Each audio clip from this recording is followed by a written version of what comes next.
Hi, everybody. Welcome back to Story Kitchen. Happy Friday. So, I have another book today for us out of this book, 20th Century Children's Book Treasury.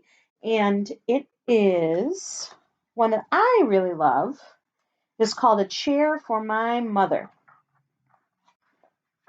Just got to find the page where it starts. There we go. So, the pictures are a little bit small, but I will hold them up so that you can see them the best you can. And the story starts on this page, so don't worry about this page. So, here we go. A Chair for My Mother, written and illustrated by Vera B. Williams, originally published in 1982. My mother works as a waitress in the Blue Tile Diner. After school sometimes I go to meet her there. Then her boss Josephine gives me a job too. I wash the salts and peppers and fill the ketchups. One time I peeled all the onions for the soup. When I finish, Josephine says, "Good work, honey," and pays me. And every time I put half my money into the jar. It takes a long time to fill a jar this big. Every day when my mother comes home from work, I take down the jar. My mama empties all her change from her tips out of her purse for me to count. Then we push all of the coins into the jar. Sometimes my mama is laughing when she comes home from work. Sometimes she's so tired she falls asleep while I count the money out into piles. Some days she has lots of tips. Some days she has only a little. Then she looks worried. But each evening, every single shiny coin goes into the jar.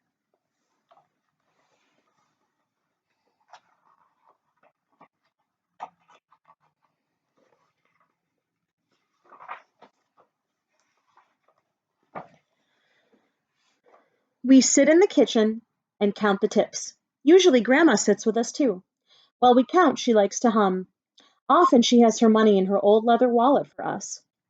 Whenever she gets a good bargain on tomatoes or bananas or something she buys, she puts the savings aside and they go into the jar.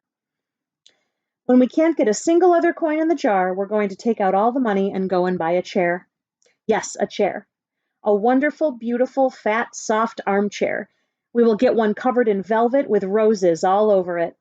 We are going to get the best chair in the whole world.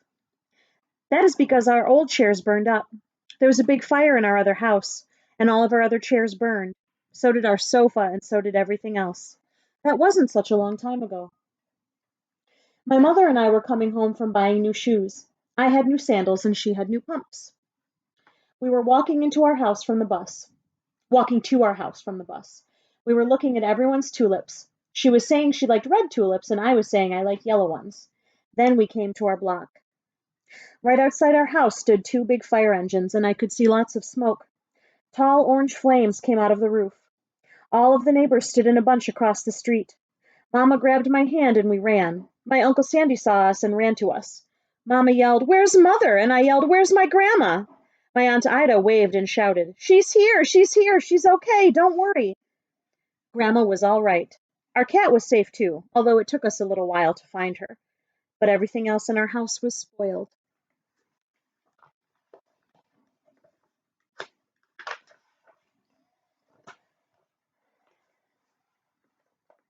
What was left in the house was turned to charcoal and ashes. We went to stay with my mother's sister, Aunt Ida, and Uncle Sandy.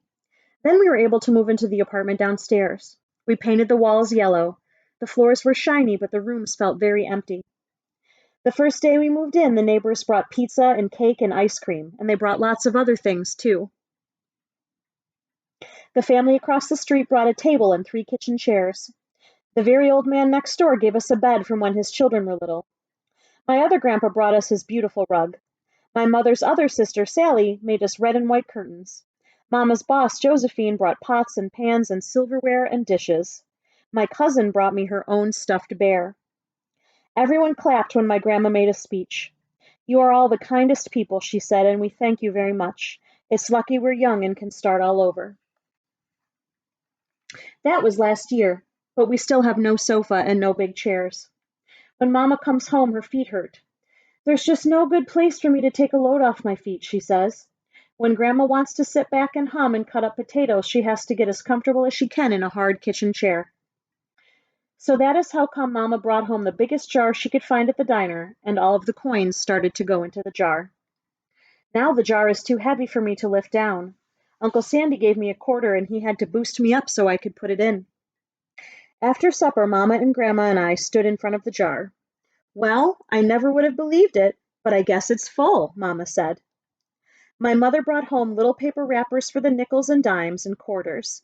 I counted them all out and I wrapped them all up.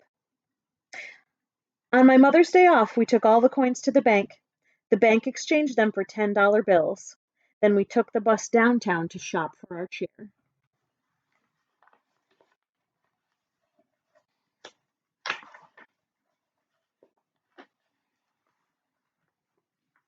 We shopped through the furniture stores. 4 of them. We tried out big chairs and smaller ones, high chairs and low chairs, soft chairs and harder ones. Grandma said she felt like Goldilocks and the 3 bears trying out all the chairs. Finally, we all found the chair we were dreaming of, and the money in the jar was enough to pay for it. We called Aunt Ida and Uncle Sandy. They came right down in their pickup truck to drive the chair home for us. They knew we couldn't wait for it to be delivered. I tried out our chair in the back of the truck. Mama wouldn't let me sit there while we drove, but they did let me sit in it while they carried it up to our door. We set the chair right beside the window with the red and white curtains. Grandma and Mama and I all sat in it while Aunt Ida took our picture. Now Grandma sits in it and talks with people during the day as they are walking by. Mama sits down and watches the news on TV when she comes home from her job. After supper, I sit with her and she can reach right up and turn out the light if I fall asleep in her lap. The end.